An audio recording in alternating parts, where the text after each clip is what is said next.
Olha, eu sinceramente nem acho que eu devo. Look, honestly, I don't even think I should comment on it, because I don't see it as responsible or serious when the president of a country the size of the United States threatens the world through the internet.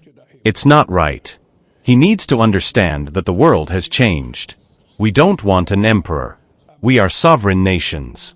And if he thinks he can impose tariffs, well, other countries also have the right to do the same.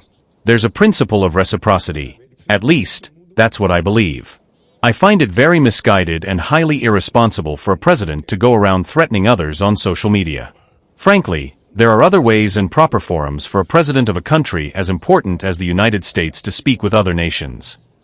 Look, I'm not going to comment on this Trump and Bolsonaro matter. I have more important things to focus on than that. This country has laws, this country has rules, and this country has one owner, the Brazilian people. So let them mind their own business, not ours. Within BRICS, we are convinced that we no longer want a world under tutelage. We no longer want a Cold War, we no longer want disrespect for sovereignty, and we no longer want war. That is why we are seriously discussing the need for structural change, including in the UN Charter. And what's most serious is that the UN Security Council, which should serve as the model for preventing such wars, has actually been one of the main promoters, starting with the war in Iraq, the invasion of Libya, and the death of Gaddafi. We will have to create conditions, because every year we go to the UN General Assembly, and each president gives whatever speech they want, then leaves. They don't listen to anyone else.